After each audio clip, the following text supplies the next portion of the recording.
You found the Backup Wrap-Up, your go-to podcast for all things backup, recovery, and cyber recovery.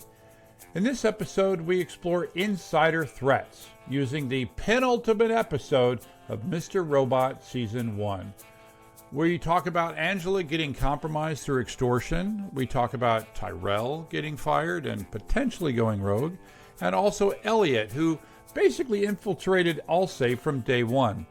The insider threat is real, and it's one of the biggest reasons that you need immutable backups. We break down the three types of insider threats that you need to be worried about, and we talked about how to protect yourself from each type. I hope you enjoy the episode. By the way, if you don't know who I am, I'm W. Curtis Preston, aka Mr. Backup, and I've been passionate about backup and recovery for over 30 years, ever since I had to tell my boss that there were no backups of the production database that we had just lost. I don't want that to happen to you, and that's why I do this. On this podcast, we turn unappreciated admins into cyber recovery heroes. This is the Backup Wrap-Up.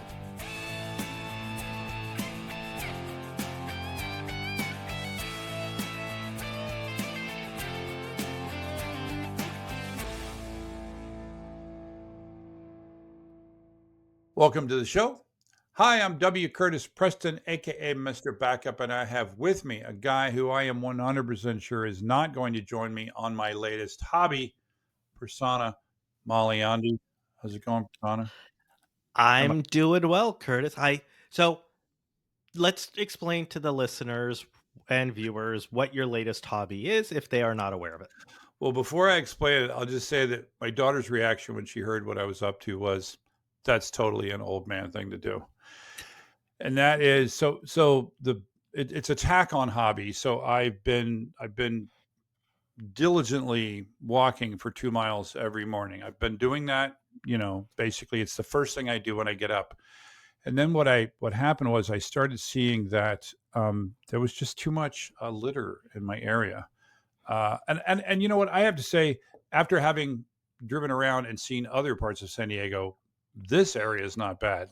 So if I was in other parts of San Diego, this whole thing would be pointless. But at first I decided I'm going to pick up a little litter here and there. And then of course, I'm like, oh, well, I'm going to need to bring along a little shopping bag. And then I'm going to bring along a bag. And then next thing you know, I bought one of those bags that hangs over my shoulder and I got a picker and I'm like some kind of weirdo picking up litter on the side of the street. But you need to clarify. You actually have two bags. One for recycling and one for litter. I have one big bag, which is for litter.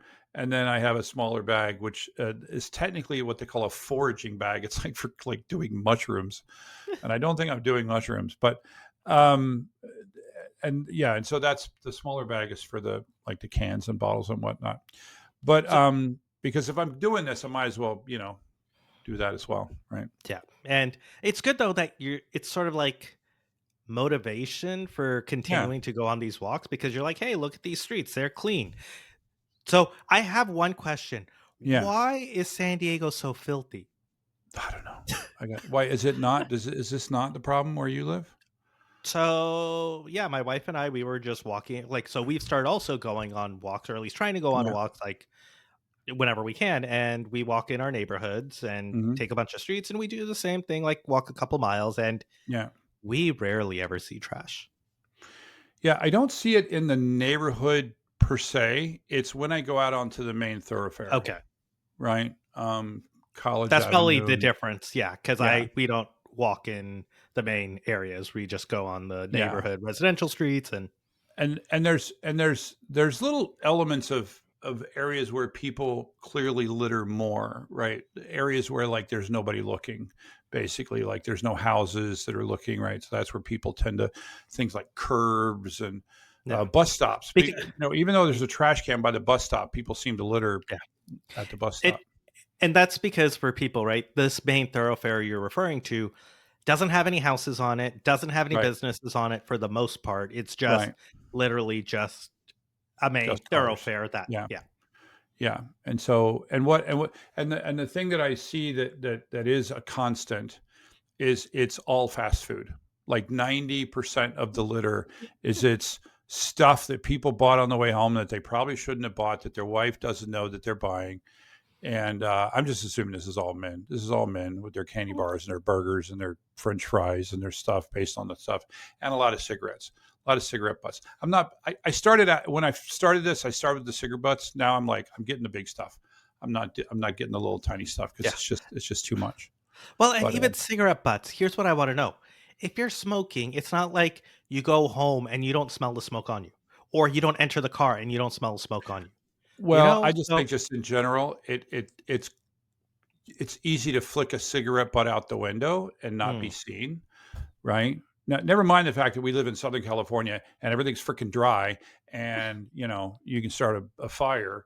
But yeah, but there's only one thing, and I know I told you the one piece of litter that makes me really really angry.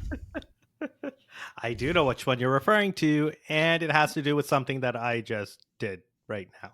But I did put it away, throw it away. Yeah. So for those of you that when you walk your dog, you're required to pick up the poo and put it in a little baggie. And so people do it because people are what? They see the dog, they see the thing, and then you pick it up. And then some of these people will then just toss that bag when nobody's looking. And that just makes me so angry because it's like you Well, made it worse, yeah. you Well, know? here's a question: is that worse tossing a proper poop bag, or is it worse for the people who had sandwich bags that they were using? Oh, the worst was the Or sandwich bag. The open sandwich, like the old school, like the kind yeah, that you just fold over, not the yep. Ziploc. And they didn't even fold it over or tie it up or anything. They just toss it over. And when I first saw that, because it was a sandwich bag, I literally was like, "Oh, somebody threw brownies away." On that It note, how about we was transition? not brownies. It was not Hmm, brownies. Anyway, yeah. So Well, speaking of well. poop, Oh, wait. Before we what? move on, one last thing about this. Yeah, So I know that you have shared with me some videos of you walking yeah. and So picking up I trash. Is this something that you will be posting for our listeners who may want to see kind of what you've been up to? So I am going to start a YouTube channel. I because you know me, like if it's worth doing, it's worth overdoing, right?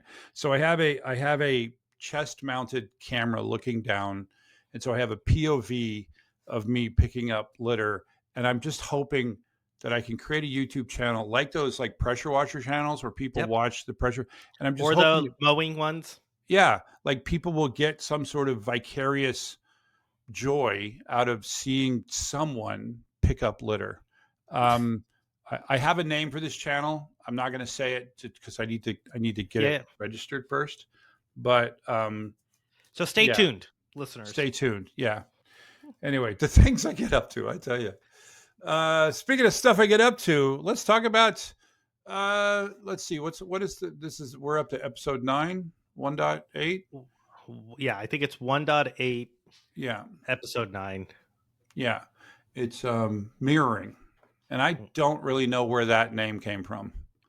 The Do mirroring, you? it's because of like we will get to it in a bit, but it's like Mr. Robot and Oh, okay. Okay. All right. All right. You want to do the summary? yeah, so this one was interesting. So Mhm. just kind of a recap from the last ending of the last episode was Elliot realizes Darlene's his sister. He goes home. He's like freaking out. He realizes that goes back. He realizes that he had erased himself. He goes and discovers all the stuff on the thing. And then he realizes that, hey, Mr. Robot is my father. And then you get Yeah. this pound, pound, pound at the door, and it's Mr. Robot. Yeah. And he's like, hey, I need to take you somewhere and show you stuff. And Elliot follows him, goes back to his childhood home. He pushes Mr. Robot off. And then Darlene and Angela are looking for Elliot, Yeah. and they search everywhere. They can't find him. And they end up going back to his hometown, to his house. And then they find him randomly wandering around. Right. And they basically see him at a gravesite, and Mr. Robot's there with him this entire time. Right. And he's like, Elliot, don't let them take me away. Don't let them take me away. He's Yeah. like, what? And he hides. And then Darlene and Angela come up and they're like, Elliot, what do you think's been going on this entire time? He's like, I don't Yeah. know. And then they zoom down, or they look down, and then they pan down, and that's where you see the gravestone that that Mr. Robot was lying on was actually his dad. Yeah. And so his dad is not real. His dad's all in his head. Yes. His dad is a mirror of him. That's where Yep. I guess that's where the episode came from. Yeah. Yeah. So Meanwhile, that's kind of the Elliot story. Yeah. Yeah, that's the Elliot story. You've also got the Tyrell story. Tyrell ultimately gets fired because he's been just like everything's just too weird with all the stuff going on. So he gets fired. So he's not going to be very happy. Meanwhile, and his wife hates him. And his wife says, "Yeah, go fix this or go away." Don't just basically like, she has the baby. She has her baby, and then she's like, "Yeah," and then she's a very driven person. Like driven to the point like when she like stabbed herself to break her water to save Tyrell in the last episode. She's like, what? You know what? Both of them. He clearly, as we've talked about, he will do whatever he has to do. And she will do that as well. They are two very driven little people. So he gets fired. And then he gets fired. Yeah. And then do you want to talk about Gideon at the same time? Yeah. So Gideon has the thing where he finds out that the honeypot had been deactivated, which we find out, that had happened in the previous episode, where they had put in a message pretending to be him. And then we find out he's trying to figure this out. He's trying to sort this out. And he goes over to see Tyrell. And that's when he finds out that Tyrell has been fired. Yep. And there's also the side story of Angela and Terry Colby. And Terry Colby's like trying to offer a job at Evil Corp, which makes no sense, but I'm sure that will come. Also, there's the other Angela side story is that the lawsuit is kicking into full force. And there's that weird story there. You want to talk about that? The money? Yeah. So when Terry Colby's at Angela's house and he offers the job, she's like, but we're suing you for millions. It's going to cost you an arm and a leg. And Terry Colby's like, no, we kind of figured that this would happen at some day. So we set aside money in a rainy day fund. And that's 5 times the amount of whatever the worst case penalty could be from this lawsuit. So he's like, we're basically going to be making money either way. So it doesn't matter. And they're like, we liked what you did and how you like brought me down. And so you've been noticed by people at Evil Corp. So they're like, yeah, we want Angela. We want to hire you. Yeah. Because the entire reason they wanted to hire her, and I don't know if this happened in this episode or the last, but basically, remember, she quit Allsafe. Right. Well, didn't she get fired after the whole losing the the DAT file thing? So she was let go from Allsafe. She tried to get hired by the lawyers, right? And they're like, "You're too close to this. We can't let you in." Yeah. And she's like, "I don't know what I'm going to do for money." Yeah. And so now she's being offered a job at Evil Corp. And by the way, there was a post-credit scene. Oh, I did not watch a post-credit scene. Yeah, I'm just looking at the thing here. There's a post-credit scene that shows White Rose meeting with the Evil Corp CEO, and they discuss a conspiracy about Evil Corp and also potentially the murder of Sharon Knowles. So that should be interesting. Oh, wait, and there's one important thing that we forgot to mention. What did we forget to mention? So Darlene and Elliot are on the way back to New York from their hometown, from Jersey. Mm-hmm. And Darlene looks at Elliot and is like, do you remember creating F Society? Do you remember this scene? They're on the train. A little bit, yeah. Yeah, and he's like, I don't remember anything. He's like, Elliot, you created F Society. You're the one who wanted to do all this. Uh-huh. And he's like, I don't remember any of this, because I guess probably foreshadowing into sort of like how things are like dissonant for him between like what happens with Mr. Robot versus what happens when he's Elliot. Right. Yeah, he's got issues, man. So when I looked at this episode, I came up with this idea. So when we look at Angela working at Allsafe, when we look at Elliot working at Allsafe, when we look at Tyrell working at E Corp, and what you have across all of these, and now potentially White Rose. I don't even know what's going on there. But what you have at all of these places is you have insider threats. Yep. You have a person who is on the inside who can then easily become a rogue admin, right? Or a rogue something, right? We talk about this concept of a rogue admin, and there are those who poo-poo the idea, that say that it's not, that it's not, that it's like the boogeyman, right? That people like me, because we talk about, like, because the insider threat is like one of the things that you can stop with a really good backup. When we talk about like Microsoft 365, an insider threat with 365, if you've got all power, you can, like, not only delete the stuff, but delete the stuff of the stuff, right? So that's why you need to have like a copy that's immutable, that even the admin and can't delete, right? Yeah. So I make that big point, and so I talk about the possibility of an insider threat quite a bit.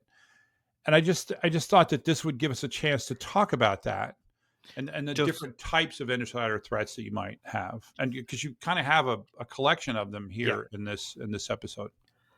The thing is, it absolutely happens. Yeah. Right. We've talked about episodes where there have been insider threats. Yeah. Publicly acknowledged ones are relatively rare, but the idea of an insider threat, it not only is it something that you need to protect against, I think it's something that it's potentially very, what's the word, damaging to the company as a whole. Can you define what insider threat is for people who? Yeah, it's a threat from the inside. Yeah. Thank you, Captain Obvious. So the and the insider threat is basically some sort of cyber risk, some sort of cybersecurity issue from a person on the inside, right? From an employee, from a contractor that has insider access, and vicariously, I don't know if that's the right word, but related to that, because an outsider can sometimes assume the identity of an insider, the insider threat becomes an outsider threat. Yeah. Or influence, coerce, blackmail, however you want to look at it. Yeah. So when we look at the different, these three, so Angela, Elliot, and Tyrell, we have three very different insider threats here, right? Yep. So, so just real quick, we've got Angela that was compromised. We've got Elliot that has a vendetta, against the company from the outside. And then we've got Tyrell, who has a vendetta of the company from the inside, right? Yep. These are three very different. And I think that gives us an opportunity to talk about these different types of ones. Yeah. And let's talk about Angela first, because I think it's a very common one.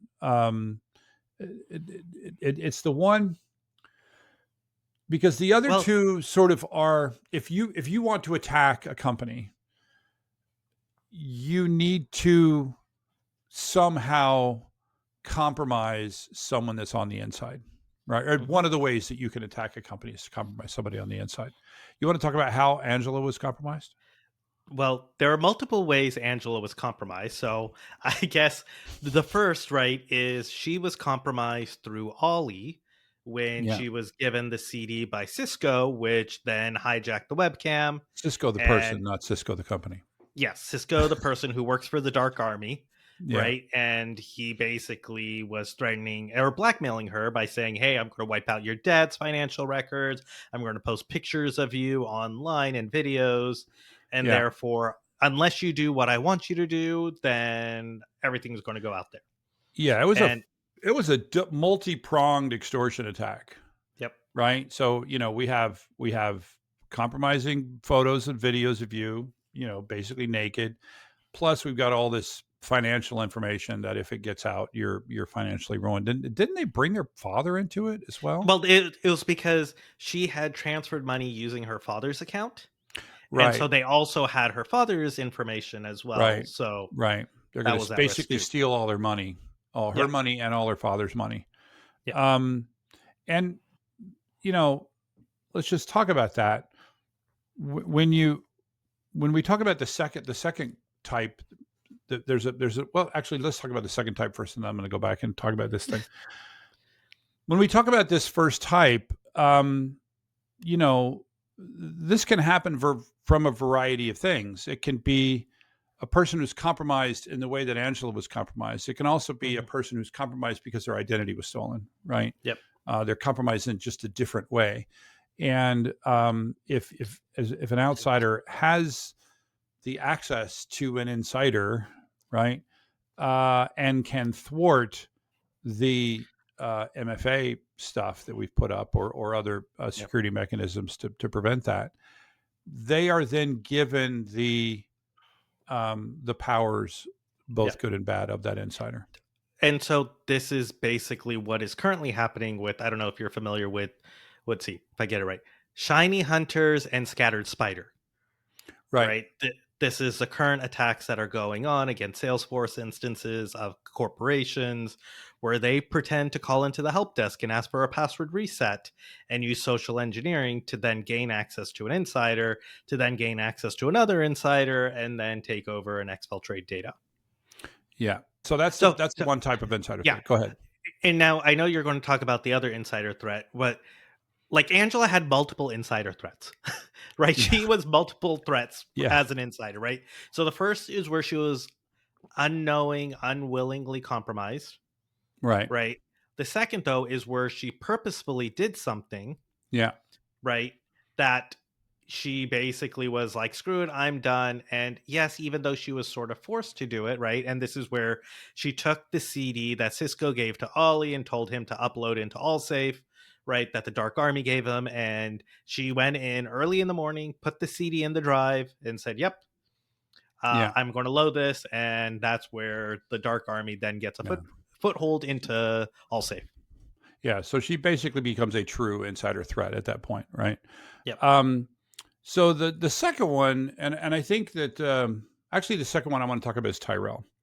Okay. And it's another rather traditional insider threat, and we've had examples of this on here where we've had incidents, famous or infamous incidents that we've covered, where there is someone who basically gets pissed off at the company, and they are they work for the company, and they get, in their opinion, they get shorted their bonus, they get shorted their raise, they get shorted their promotion, they get fired, they get fired, right? And before and unfortunately, whoever does the firing doesn't pull their access first. Yeah. Or yes, and so I'll let you finish, and then I'll talk about a case. But that's pretty much it. It's basically you essentially have a disgruntled employee. That's the sort of the second one, is you have an employee that for whatever reason, or a contractor, right? You have a disgruntled worker who has the access that they were granted, and they still have that access, and now they were upset with you, and they could potentially then use this. They don't even necessarily want to make money. Some of them will. We talked about some of those stories. Some of them will use this to try to make money. Others just want to hurt you on the way out. Yep, exactly. Take down everything. Burn it all down, I think is what they say. Yeah, exactly. Yeah. And this is kind of what happened with Tyrell, right? He was like, hey, I'm being fired. Before he even gets fired, right? He didn't get the CTO gig. Right.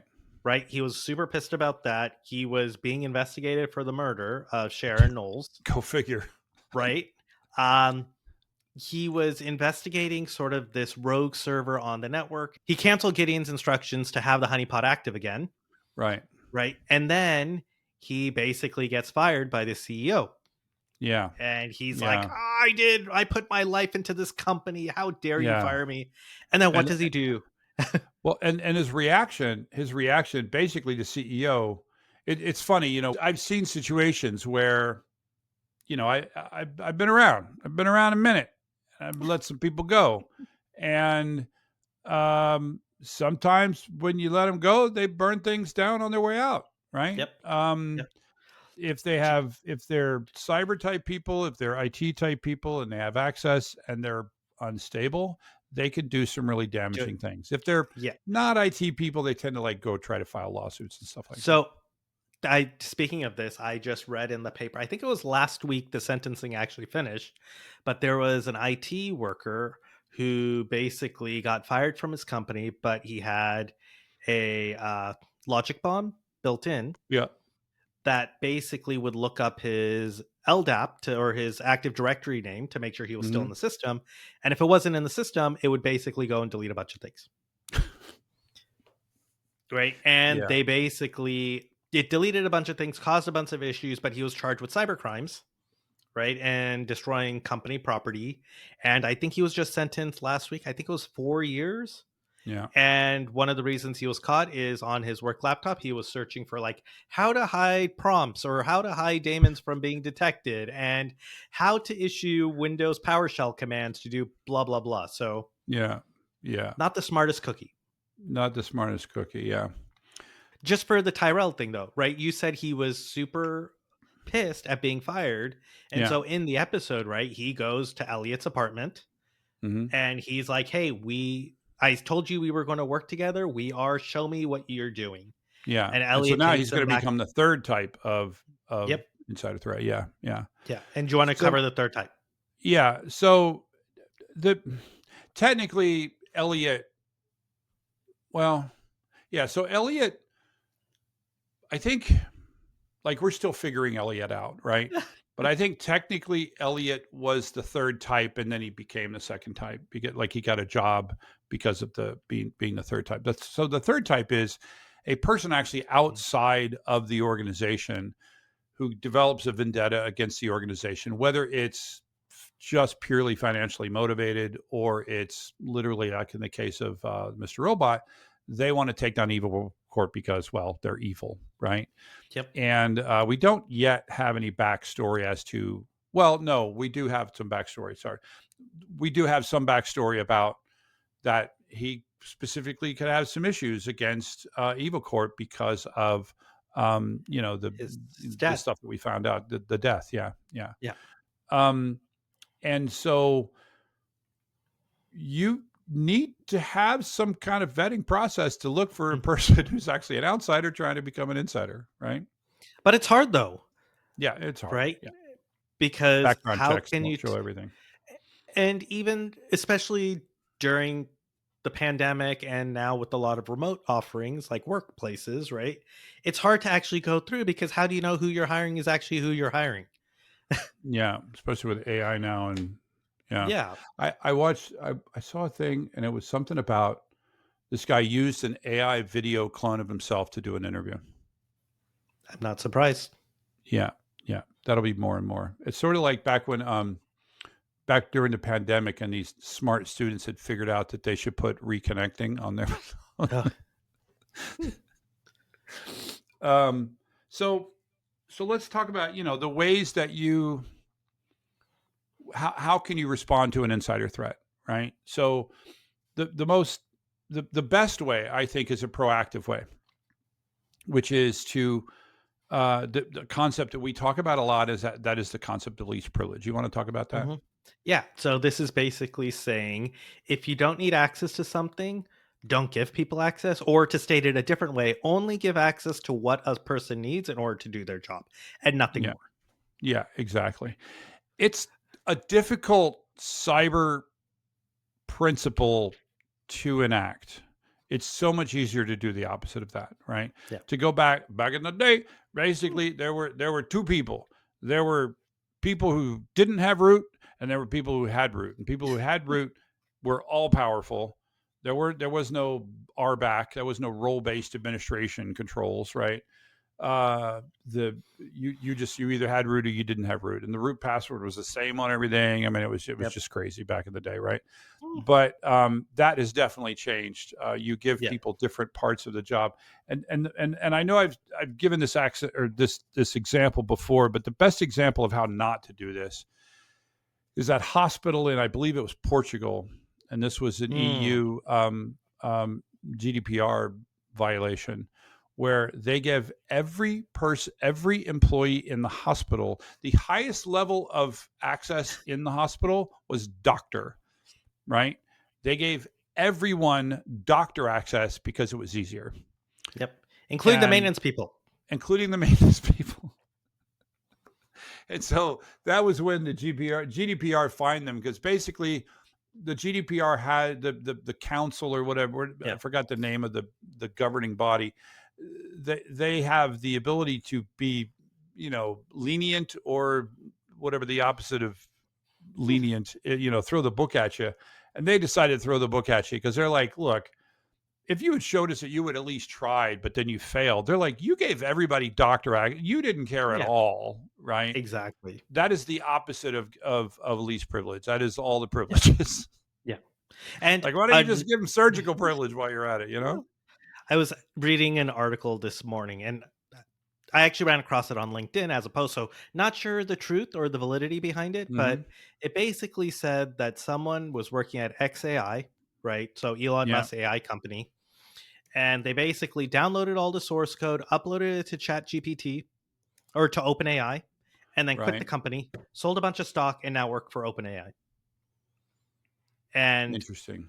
They basically were like, it's a small company. The guy had access to everything in the company. He was just a normal coder. He downloaded all the things. They weren't tracking like what he was doing. If he downloaded it via USB, like they had no logs, nothing to be able to figure out like what he actually did. So that is sort of, and now I don't know the truth behind this story, but that is one thing I read. And I'm like, I don't think it's the only time that this sort of thing has happened. It always happens. Like there was another case with Apple where they were trying to charge two people with espionage of downloading Apple proprietary secrets and transferring it to another company. And it was surprising because they basically said Apple did not have the logs to be able to figure out what the person actually did. Interesting. Yeah. So we talked about limiting the access for each person to the thing that they need to do, just the access they need to do their job, right? The other thing is, you do need some sort of detection. What?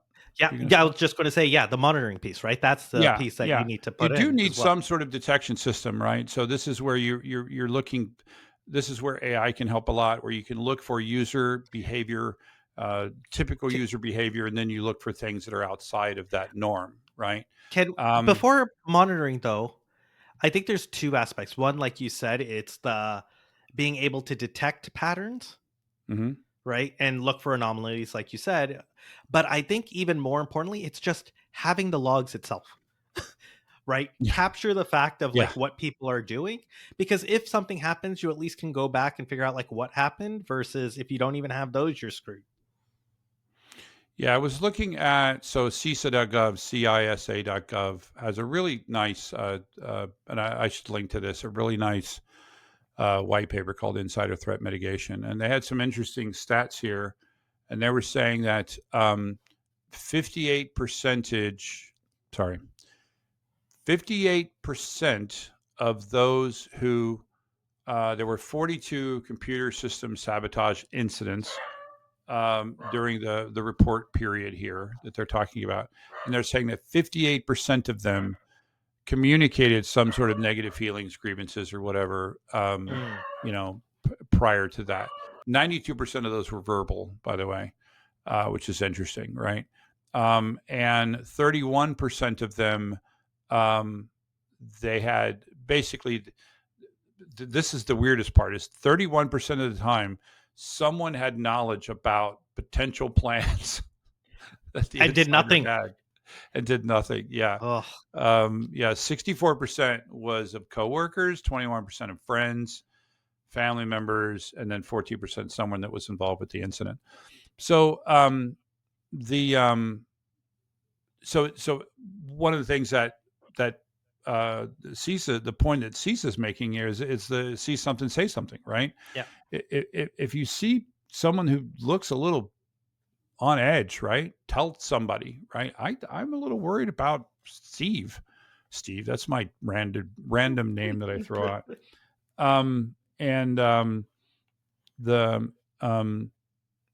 pass that information on. Yeah. You do need Or monitoring. You do need automated monitoring that looks for patterns and looks for things like that. But yeah. also, the human is a significant part of the threat detection. Yeah. Or if Steve's like, "Hey, what are you doing on this, this, and this?" Or if you're like, "Hey, Steve, why are you in some system that you shouldn't be in?" Right. Right? Right. And by the way, thanks for bringing that up, because one of the things that I wanted to bring up is that it all starts with policy. Hmm. Right? Everything from a cybersecurity perspective starts with policy. We start with a policy of least privilege. We enact that least privilege, and then you have rules on you're not allowed to, thwart that. Right? Yeah. It may sound silly, but the point is, when you establish practices and you establish procedures, and then you monitor for adherence to those procedures, when you see people going outside of those, that's when increased scrutiny can figure things out. Yeah. And also, if you have the policy, then it can't be like, "Oh, Steve didn't know what the policy was and he didn't know, he just stumbled upon something," right? Versus, "Yeah, Steve, you really shouldn't have been doing that." Yeah, there's sometimes you think that um, what do you call it? You think that people would know certain things, right? But I'll give you an example of a person that I worked with once who really should have known better, and they were doing something for what they felt was a a good thing, right? But not so much. So here's what was going on. So um, we were at, I was at a consulting company. We were at a household name financial organization, like, Hmm. Wall Street type Big. Yeah. thing, big. And the, they received a notification from a former employee of our company. And they said, "Hey, I noticed some problems with the firewall at Umpty Squad Bank. And so I logged in and fixed it." What? What? What? Yeah. So they Yeah. had created a back door for themselves to be able to do maintenance and stuff, and they hadn't Oh. shut down the back door when they Oh. left. So this was like months later. They no longer worked for either organization, and they were still receiving Had alerts, access. and their response was to log in and fix it. Yeah. That's You'd not good. think that they should know that that should not be what they're doing, Yeah. but they, sometimes Well, it's people a good should. thing the person wasn't malicious. A good thing they weren't malicious. They were fired, but it's Yeah. a good thing that they weren't malicious. Yeah. Yeah. Um, so I mean that's But really all you can do. You have but the least privilege, and I'll do three yeah, yeah. things. Yeah. We talked about the least privilege. We talk about monitoring and things like that, and logs, and then also, again, I'm just going to come back to backups because that's really what we talk about here. You want to make sure that no matter how bad the person is, they can't delete the backups. Yep. Immutable, immutable, immutable. I don't know how many times I got to say that. Mm. Yeah. So, based on the CSEP article that you're quoting out with the stats Hmm. and everything we've talked about, it seems like detecting insider risk is really, really, really, really hard. Yeah. And I know we talked about like three things that you could possibly do to just sort of get you there, but I think it's one of those things that you shouldn't just ignore it and put your head in the sand and be like, "Yeah, this is too hard. I'm never going to worry about it." I think you sort of like cover the low hanging fruits. And as you mature as an organization, you sort of ratchet things up and start looking for additional things. Yeah. But don't just ignore it, right? Don't just be like, Yeah. "Oh, it's going to always be there. I shouldn't even bother worrying about I would say it's definitely on that cybersecurity maturity model. Um, but I do want to say, I think the first rung is 100% immutable backups, right? You can't detect everything. And so that's why we've got to have a backup of everything that matters. We need to have a backup that is 100% immutable, that even the owner of the company, the biggest admin of the company, whatever, the person with the most level of access, cannot delete it even if I want to. And then it." if you have that, at least, even if we don't detect an insider threat and it deletes the person goes and just the logic Yeah. bomb, whatever, and they just blow up the whole company, we'll at least have a backup of the data. Yes, you'll have a backup, but it's also important to note that sometimes the insider isn't looking to just delete your data. They may also be looking to exfiltrate your data and use it for Yeah, blackmail, and extortion, or other things, which is yeah, a different set of problems, right? That backup doesn't and if necessarily that's cover. the case, you're screwed, right? I mean, if that's their Well, there plan, are other there are right? other tools, right? Like There, EDR and other yeah, things that there are handle other it. tools that would be able to help detect that. But if Yep. again we go back to the earlier thing, it's really really hard. So if Yep. they manage to get through, again we stop this as much as we can with process and procedure. We stop as much as we can with monitoring. Why in the world is there's this gigantic level of traffic going out to this open internet port, right?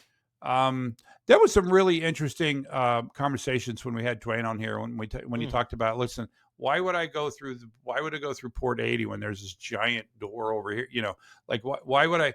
Why, you know, you can lock down port 80. Great. The rest, he's like, I remember he had this analogy. He's like, so you put a locked door in the middle of a field and said, don't go through that.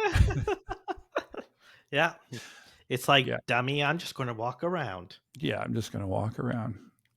It's like, I don't know. Did you see The Unbearable Weight of Massive Talent? Yes. Yes. You remember the wall that they climbed over? Yeah, it's like that. All right, enough of talking about insider threats. It's depressing, but do your best. And again, please have an immutable backup. I know, to a hammer, everything's a nail. Thanks for chatting, Prasanna. No, I'm excited. You know what next week is? What's next week? It's the season finale. Oh, season, or as my father always called it, the finale.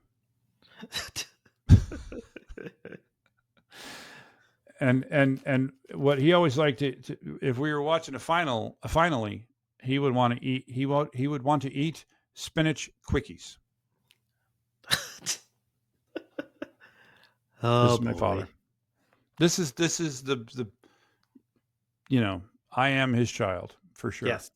Yes, All you right. are definitely his child. All right. Thanks for listening, folks. You're why we do this. That is a wrap. The Backup Wrap-Up is written, recorded, and produced by me, W. Curtis Preston. If you need backup or DR consulting, content generation, or expert witness work, check out backupcentral.com.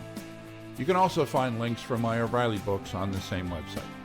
Remember, this is an independent podcast, and any opinions that you hear are those of the speaker and not necessarily an employer.